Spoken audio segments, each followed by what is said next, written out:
Grabe ang init sa labas, buti na lang malamig dito sa Neymar Yamaha Nasugbu branch. Alam nyo yung init sa labas, kasing init itong bagong motor ng Yamaha. So talagang mainit-init pa tong motor na to ngayon mga tol, lalo na sa social media. So grabe si Yamaha, hindi na yata ito nagkaroon ng official launching, bigla na lang nagkaroon sa mga kasa nationwide. So ito nga pala ang Yamaha PG1, bagong retro classic ng Yamaha ngayon.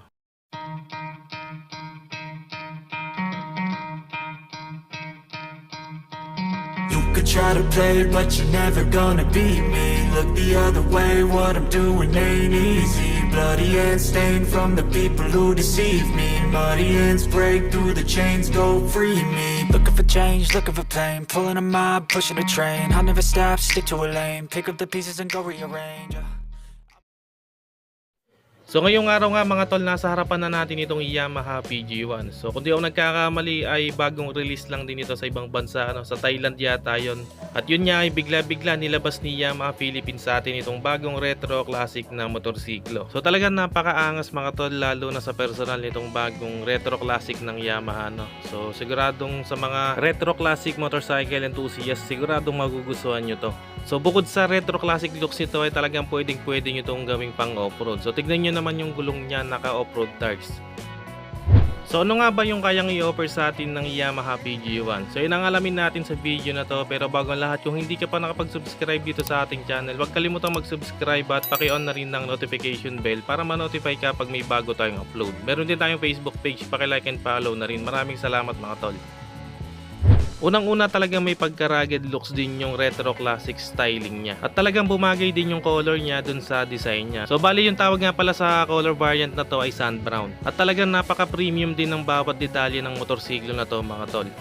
Mula nga dito sa front end niya, yan, naka-rounded headlamp tayo dito. Talagang bumagay dun sa overall body design niya na retro classic. Kaya lang yung ginamit na ilaw dito ay halogen bulb. At meron din siyang peanut bulb dun sa loob na kung makikita nyo. So yun yung pinaka park light niya. So pagdating naman sa mga turn signals, bulb type din yung ginamit na ilaw. At nagustuhan ko rin yung design niya dito sa mga part na to. Ang linis lang tignan. So dito nga pala nakapwesto yung pinaka busina niya sa ilalim ng headlamp natin. And pagdating naman dito sa front fender niya, yan, sand brown din yung color niya at matte finish yung paint niya. And dito naman may extension yung front fender niya, kasi kung halimbawa mag-ride tayo sa rough road, so hindi maiiwasan yung mga talsik ng bato, kaya sa mga putikan, kahit papano may protection pa rin dun sa makina niya. And dito naman sa front suspension natin, yan, naka-telescopic fork siya dito with rubber boots. So maganda rin itong protection sa pinaka inner tube natin, kasi yun nga, kapag nag-ride tayo sa mga rough road, hindi maiiwasan yung mga talsik ng bato o kaya yung mga talsik ng mga buha-buhangin. So yan, protection din siya dito sa front suspension natin. At ang maganda rito mga tol, yung ginamit na front shock natin dito ay from KYB.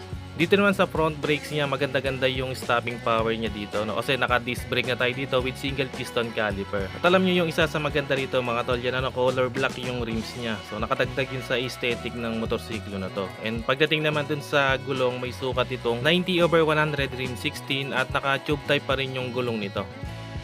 Dito naman sa side profile mga tol, simple lang yung design niya, pero talagang napaka-premium ng datingan. So meron tayo ditong logo ng Yamaha, and dito naman yung part niya na to, yung parang handcrafted katulad ng sa XSR 155. Talagang nakadagdag din to dun sa aesthetic nitong PG1. Dito naman sa side cover niya, yan, meron tayong decals dito ng Yamaha na may pagka-jelly yung texture. And meron din siyang nakalagay dito na PG1 at may mga linings din na mga decals. And may mga detailed parts pa siya dito na may mga circle, At talaga napaka-premium din ng ginamit na pillion footrest dito, While dito naman sa pinakatapakan ng rider, goma naman yung ginamit dito. And ang ganda rin nung pinaka-brake pedal natin, So sigurado makapit niya kasi may mga gilit-gilit pa.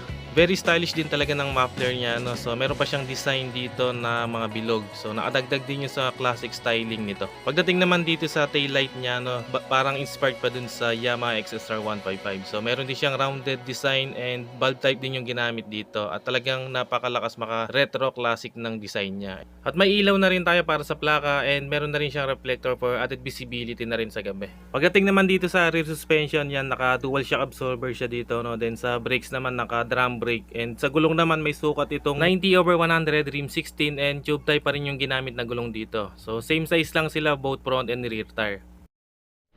Dito naman sa meter panel niya, very classic din ng design and meron lang siyang mga basic na info na kailangan natin tulad ng speedometer, odometer at meron din siyang gear indicator dito Then dito naman sa side na to yung fuel gauge niya and meron din siyang check engine indicator, yung signal light indicator at yung high beam indicator. Pagdating naman dito sa kanyang susian, so yan yung itsura ng susi niya So ginamitan lang to ng common na susian, pero kapag hinugot natin yan, nakasara naman yung pinakasusian niya para safe pa rin kapag naglinis tayo ng motor. And dito naman yung itsura ng side mirror natin dito so rounded lang yung shape niya. Sa mga pindutan naman sa handlebar mga tol, yan meron siyang engine kill switch dito and meron na rin siyang built-in na hazard light switch. And nandito naman yung kanyang electric push start.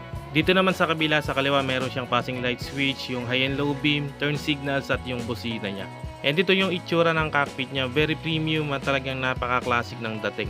At isa sa nagustuhan ko dito sa Yamaha PG1, yung seat design niya very classic talaga. Naka-split seat design siya at ang maganda dito yung texture ng cover may pagka-leather yung dating niya. At nagbigay rin talaga ng premium looks yung mga tahi niya. Cushion check tayo mga tol, so hindi siya ganong kalambot, hindi rin naman ganong katigas. So kumbaga saktong-sakto lang talaga. And sa ilalim naman nito mga tol, so wala tayong storage dito So tangke na agad yung makikita natin dito. Speaking of tank mga tol, meron ditong 5.1 liters fuel tank capacity. And dito naman sa pillion grab bar natin, very simple lang ng design niya pero ang lakas din ng dating kasi classic looks. Pagdating niya sa makina nito ay gumagamit ito ng 113.7cc engine displacement, 2 valve, single overhead cam, air-cooled, fuel-injected engine na kaya mag-produce ng 6.6 kW at 7,000 RPM at max torque na 9.5 Nm at 5,500 RPM. And masasabi ko talaga na good for daily driven itong motorsiklo na to kasi talagang matipid siyang kumonsumo ng gasolina. So kaya nitong umabot hanggang 59 km per liter. Pero syempre marami pa rin tayong pwedeng i-consider dito So depende yan sa rider or sa road condition. Pero hindi na yan bababa ng 50 km per liter kung may karga man tayo. Kasi yun nga, 115cc lang naman yung makina niya at fuel injected pa. And pagdating niya sa transmission, naka 4-speed semi-automatic transmission tayo dito And yan yung itsura ng gear shifter niya na talagang napaka-stylish din. Speaking of semi-automatic mga tol, ibig sabihin wala na tayong gagamiting clutch lever dito. Kumbaga cambio na lang talaga o gear shifting na lang. At ang napansin ko nga pala dito mga tol sa PG1, wala siyang kickstarter bali yung electric push start lang talaga yung available sa kanya. Pagdating naman sa seat height nito, may sukat itong 795mm at yung ground clearance naman niya ay 190mm. Then may timbang naman itong 107 kg. So hindi siya ganun kabigatan kaya siguradong madali lang tong gamitin kasi magaan lang siya. And pagdating nga pala sa presyo nito, ang SRP niya dito ay 96,400 pesos at yung installment naman ng balak nyo, ang down payment para dito ay 8,900 and payable siya 12 months hanggang 36 months.